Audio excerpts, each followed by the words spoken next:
بالله من الشیطان الرجیم. بسم الله الرحمن الرحیم. امروز درباره صبر، حوصله و مدارا صحبت میکنیم. چون امروز یک اتفاق افتاد، اگر اندک غفلت میکردیم خدای ناخواسته یک طرف ما اوگار میشد، از میان ما یک شخص بندی میشد و یک دشمنی نمی میان شروع میشد که باعث جنجال های بسیار بزرگ در میان این جامعه و در میان منطقه و دو فامیل رخ میداد. انسان باید همیشه صبر و حوصله و شکیبایی را به خرج ده، چون یک اتفاق که میفته طرف مقابل مقصر که از شخصی که مقصر است بالای تو حمله کرده یا طرف تو یک عکس العمل نشون میده، اینمی شخص مقصر است. اینمی از حساب روانی زیر فشار است و کنترل سر اعضای بدن خود نداره. دیگه یک نفر بعد میگه، گاهی دیگه نفر میگه، نوبت تو میرسه. اگه تو در اینمی لحظه اگه از خود یک عکس العمل نشون دادی، اگه او گفت یک تو بگوی دو، و بگوی سه تو بگوی چهار، این میشه یک درگیری صورت میگیره که باعث از بین رفتن یک طرف میشه. خدای ناخواسته یک چیز میاد دست از او، تو را میزنه، یا یک سنگ دست تو میاد تو را میزنی، تو بندی خانه میری، او زیر خاک میره. فامیل از این در درد فراق اولادش میمونه، فامیل تو در پشت ریاست و بالا پشت اسنادهای تو میگرده که بچه بندی شد. و همین برعکسش. به می دلیل یک لحظه، یک اندک حوصله، خودگذری، از انسان چیزی کم نمیشه.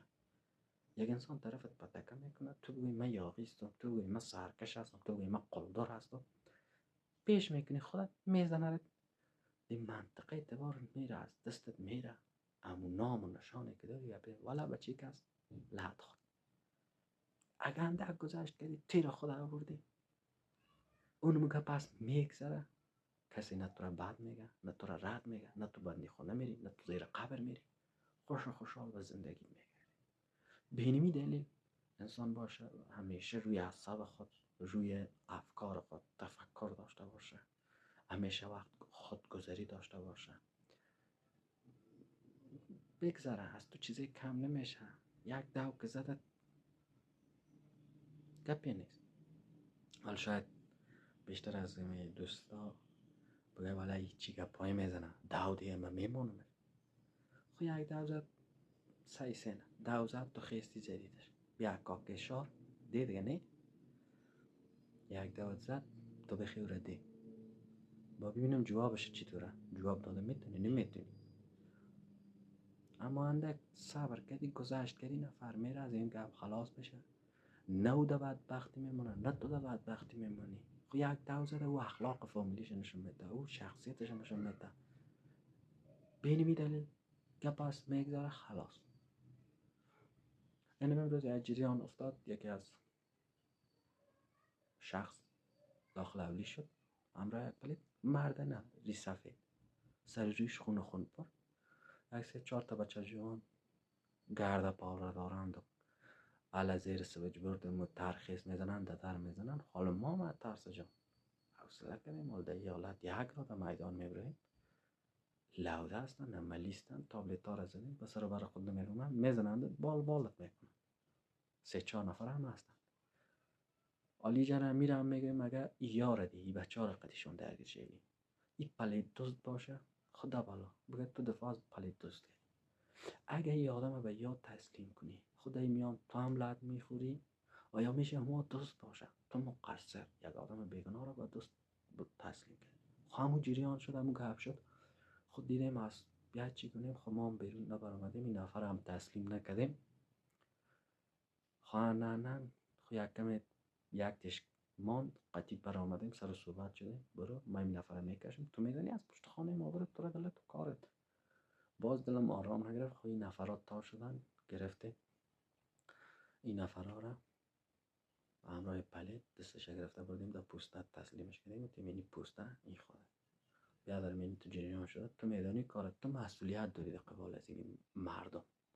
این نفر آگار شوه، یا این نفر دزد است، یا این نفر خوبه، خدای ناخواسته یک مشکل پیش میاد، در بلا میمونی.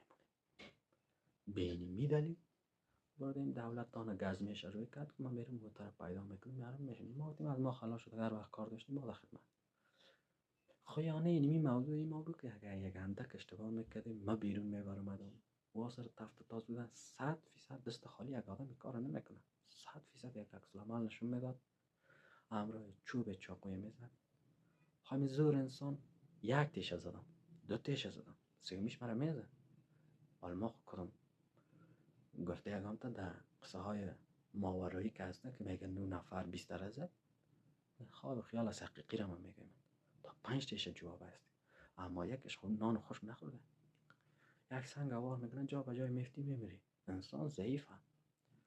و همین جریان گفتیم حالا ما برای یک چوب سوتر دیم خدای نخواستیم نفر بمره.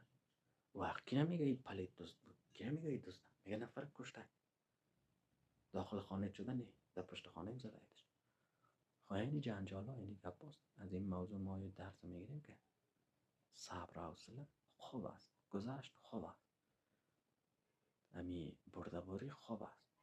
اینی موضوعات است که صبر میگه تلخ است اما بهر شیرین داره. در هر کار انسان باید صبر کنه، تحمل کنه، حوصله کنه. این میگذره اما اون ثمرهش که میمونه اون خوشبختیه، اون نیکبختیه. اینی موضوع ما بود. موضوع ما را اینجا به پایان میرسانه. دیگه موضوع ما دیگه من چون بخش شما دلچسب بود یا نبود، یک دین بود به حیث یک بیادر ما، بیادر اسلامی تو گفتیم میره یک هماهنگی کنیم، چون انسان به این موضوعات بالخصوص در افغانستان سر میخوره، بسیار سر میخوره، چون فشارهای اقتصادی است، فشارهای سیاسی است، فشارهای فامیلی است. بسیار آدم ها کلش خراب است، بسیار خلقات تنگ است. اندکترین گپ جنگا میخیز، اندکترین گپ فامیلا از بین میره. و این گپ ما تنها به خود شخص نیست، این گپ در داخل فامیل تطبیق باید شود. یک خانم شوهر باید این گپ مدارا کنن. حالا شوهر بیچاره میره در بیرون جان میکنه که شرایط از پیدا کردن نمیتونه، او زحمت خدا میکشه میاد دست خالی. اما 100 که میاره فامیل خانم باید به مو قناعت کنه. این نمیشه که تو به ما پیدا کردن نتونستی دو وقتا خو مرا واده چرب میدادی که من ای هست و مو هست مال بیار.